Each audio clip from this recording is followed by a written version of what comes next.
പിതാവിന്റെയും പുത്രന്റെയും പരിശുദ്ധാത്മാവിന്റെയും നാമത്തിൽ ആമേൻ. എന്റെ പ്രിയപ്പെട്ടവരെ, ഇന്ന് ജൂലൈ 11 തീയതി ശനിയാഴ്ച. അമ്മേ പരിശുദ്ധ അമ്മേ, അമ്മേ പരിശുദ്ധമേ, ദൈവമാതാവേ, കൃപാസനത്തിലൂടെ ഞങ്ങൾക്കും ഞങ്ങളുടെ ദേശത്തിനും അമ്മ മധ്യസ്ഥം തേടി തന്ന എല്ലാ അനുഗ്രഹങ്ങൾക്കും കൃപകൾക്കും ഞങ്ങളിപ്പോൾ ഹൃദയം നിറഞ്ഞ നന്ദി പറയുന്നു.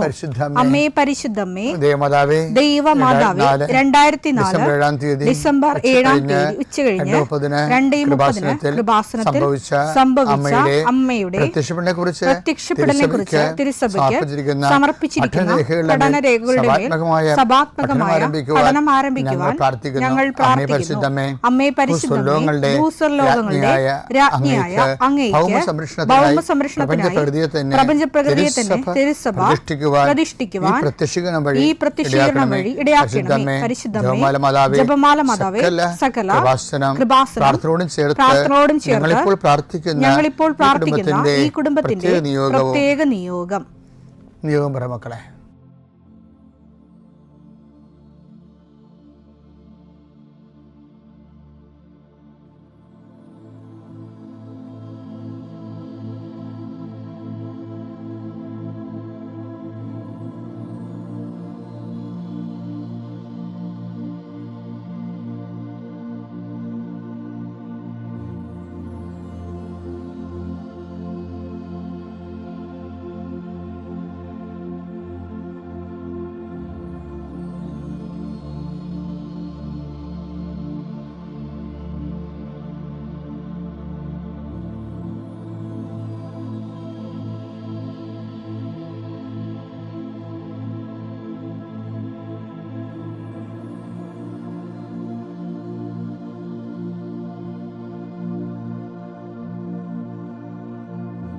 അമ്മയുടെ പ്രത്യക്ഷീകരണത്തിന്റെ ഈ അനുഗ്രഹവേളയിൽ ഞങ്ങൾക്ക് സാധിച്ചു തരുവാൻ കനിയണമേ. ആമേൻ. വിശ്വാസ പ്രമാണം. സർവശക്തനായ പിതാവും ആകാശത്തിന്റെയും ഭൂമിയുടെയും സൃഷ്ടാവുമായ ദൈവത്തിൽ ഞാൻ വിശ്വസിക്കുന്നു. അവിടുത്തെ ഏകപുത്രനും ഞങ്ങളുടെ കർത്താവുമായ ഈശോമിശിഹായിലും ഞാൻ വിശ്വസിക്കുന്നു. ഈ പുത്രൻ പരിശുദ്ധാത്മാവിനാൽ ഗർഭസ്ഥനായി കന്യകാമറിയത്തിൽ നിന്ന് പിറന്ന് പൊന്തിയോസ് പീലാത്തോസിന്റെ കാലത്ത് പീഡകൾ സഹിച്ച് കുരിശിൽ തറയ്ക്കപ്പെട്ട് മരിച്ച് അടക്കപ്പെട്ട് പാതാളങ്ങളിൽ ഇറങ്ങി മരിച്ചവരുടെ ഇടയിൽ നിന്ന് 3-ാം നാൾ ഉയർത്ത് സ്വർഗത്തിലേക്ക് എഴുന്നള്ളി സർവശക്തിയുള്ള പിതാവായ ദൈവത്തിന്റെ വലതുഭാഗത്തിരിക്കുന്നു. അവിടെ നിന്ന് ജീവിക്കുന്നവരെയും മരിച്ചവരെയും വിധിക്കുവാൻ വരുമെന്നും ഞാൻ വിശ്വസിക്കുന്നു. പരിശുദ്ധാത്മാവിലും ഞാൻ വിശ്വസിക്കുന്നു.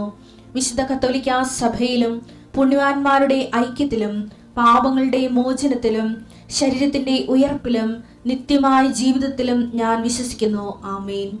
സുഖസ്ഥനായ ഞങ്ങളുടെ പിതാവേ, അങ്ങയുടെ നാമം പൂജിതമാകണമേ. അങ്ങയുടെ രാജ്യം വരണമേ. അങ്ങയുടെ തിരുമനസ് സ്വർഗത്തിലെ പോലെ ഭൂമിയിലും ആകണമേ. അന്നു വേണ്ടുന്ന ആഹാരം ഇന്ന് ഞങ്ങൾക്ക് തരണമേ. ഞങ്ങളോട് തെറ്റ് ചെയ്യുന്നവരോട് ഞങ്ങൾ ക്ഷമിക്കുന്നത് പോലെ ഞങ്ങളുടെ തെറ്റുകൾ ഞങ്ങളോടും ക്ഷമിക്കണമേ. ഞങ്ങളെ പ്രലോഭനത്തിൽ ഉൾപ്പെടുത്തരുതേ, തിന്മയിൽ ഞങ്ങൾ രക്ഷിക്കണമേ. ആമേൻ. നന്മ നിറഞ്ഞ മറിയമേ, സ്വസ്തി. കർത്താവ് അങ്ങയുടെ കൂടെ സ്ത്രീകളിൽ അങ്ങ് അനുഗ്രഹിക്കപ്പെട്ടവളാകുന്നു. അങ്ങയുടെ ഉദരത്തിൻ ഫലമായി ഈശോ അനുഗ്രഹിക്കപ്പെട്ടവനാകുന്നു. പരിശുദ്ധ മറിയമേ, തമ്പുരാന്റെ അമ്മേ, പാപികളായ ഞങ്ങൾക്ക് വേണ്ടി ഇപ്പോഴും ഞങ്ങളുടെ മരണസമയത്തും തമ്പുരാനോട് അപേക്ഷിക്കണമേ. ആമേൻ.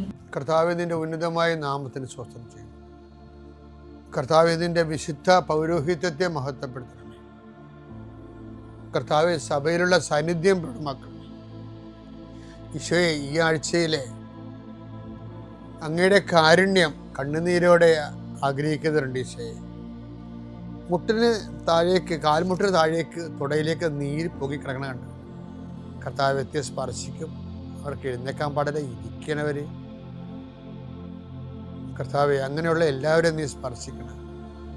പ്രാർത്ഥിക്കണമെന്നും പ്രാർത്ഥിച്ചത് സുഖപ്പെട്ടിട്ട് ജോലി ചെയ്യണമെന്ന് ആഗ്രഹിക്കുന്ന എല്ലാവരെയും നീ സ്പർശിക്കണേ കർത്താവെ. കർത്താവെ, യാത്രയുള്ള മക്കളെ ഞാൻ ഏൽപ്പിച്ച് പ്രാർത്ഥിക്കുന്നു. കർത്താവെ, വിദേശത്തേക്ക് യാത്ര ചെയ്യുന്നവരും സ്വദേശത്തേക്ക് യാത്ര ചെയ്യുന്നവരും ജോലി സംബന്ധമായി യാത്ര ചെയ്യുന്നവരും യാത്ര മുടങ്ങിപ്പോരുണ്ട്. ഈശോയെ, കാലുകൾ ഉദച്ചും വാഹന അപകടത്തിലും മരത്തിൽ നിന്ന് വീണും പലരും ഈ ദിവസങ്ങളിൽ അവരുടെ ഫോട്ടോയും കൂടെ എൻ്റെ അടുത്ത് വന്ന് അവരെല്ലാം ഞാനിപ്പോൾ ഓർത്ത് പ്രാർത്ഥിക്കണം ഈശോയെ. ഈശോ, നിൻ്റെ തിരുകുർബാന വലതുകരം ആണിപ്പടതാർന്ന അത്ഭുതകരം കിടപ്പ് രോഗികളുടെ മേൽ നീ നീട്ടണമെന്ന് പ്രാർത്ഥിക്കുന്നു. അടിപ്പിണർ പോലെ വൈദാഘാതം പോലെ ദൈവിക ശക്തി അവരിലേക്ക് ആവഹിക്കണമേ എന്ന് പ്രാർത്ഥിക്കുന്നു. നീ പോകുന്നിടത്തെല്ലാം നിൻ്റെ കൂടെ ഞാനുണ്ടാകുന്ന നല്ല ചില കർത്താവേ, നിൻ്റെ ചൈതന്യം അവരിലേക്ക് ആവശിക്കുകയും എൻ്റെ പ്രാർത്ഥനയിൽ ആശ്രയിച്ചിരുന്ന് പ്രാർത്ഥിക്കുമ്പോൾ എൻ്റെ കാര്യം അച്ഛൻ പറഞ്ഞില്ലല്ലോ എന്ന് ഓർത്ത് ഇപ്പം സങ്കടപ്പെടുന്നവരെ അവർ മനസ്സിൽ വിചാരിക്കുന്ന കാര്യത്തിൻ്റെ മേലെ മാതാവിൻ്റെ മധ്യസ്ഥത്തിൽ യേശു നാമത്തിൽ വിടുതൽ ലഭിക്കട്ടെ. പിതാപുത്രനും പരിശുദ്ധാത്മാവിനെ നീക്കുവാമേ. കഴിഞ്ഞ ദിവസങ്ങളിലൊക്കെ നമ്മൾ രമ്യ വർഗീസിനെ കുറിച്ച് പറഞ്ഞു. രമ്യ വർഗീസിൻ്റെ സാക്ഷ്യത്തിലെ ചില ജീവിത നിരീക്ഷണങ്ങളുണ്ട്.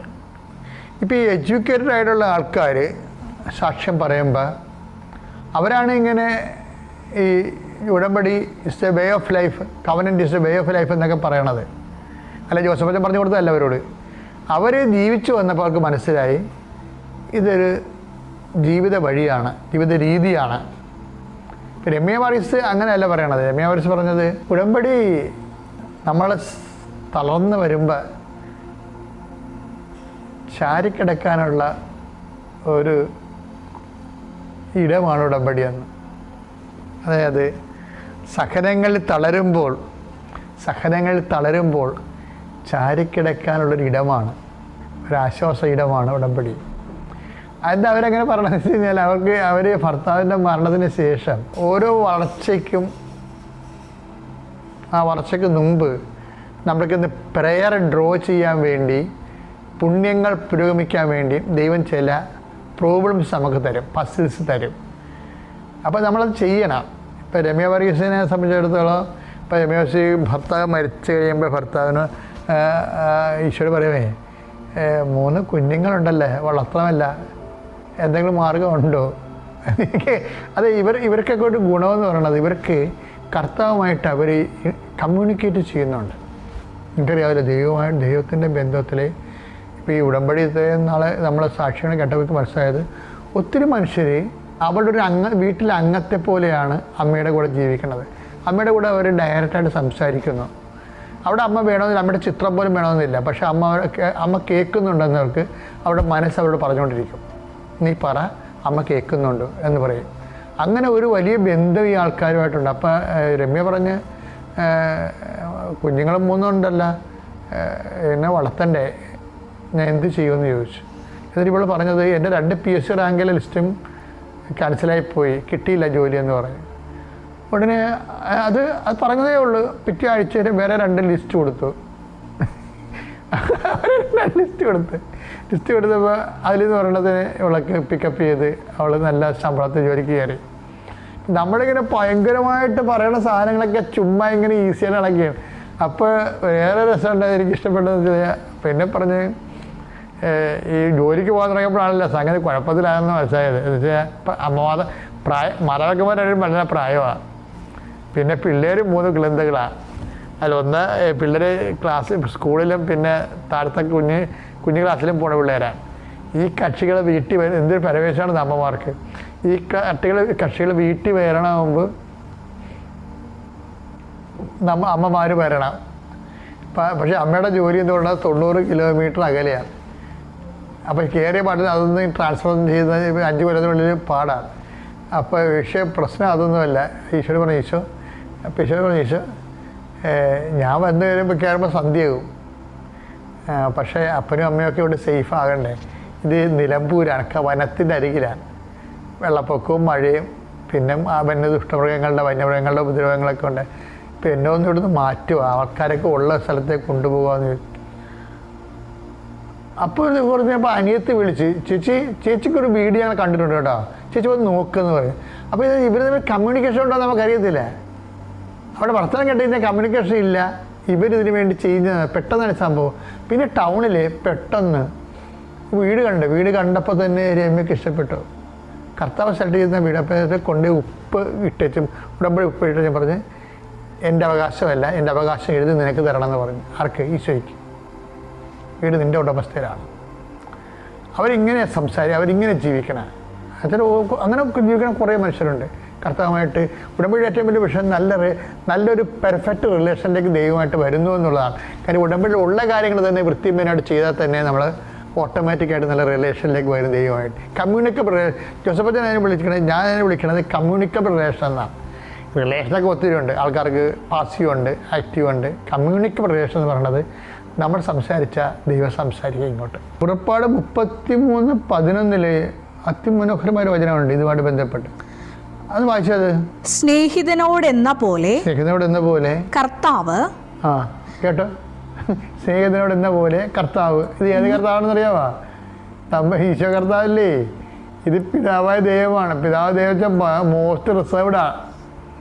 പക്ഷെ മോസസിനോട് എന്താണ് സംഭവിച്ചിരിക്കുന്നത്?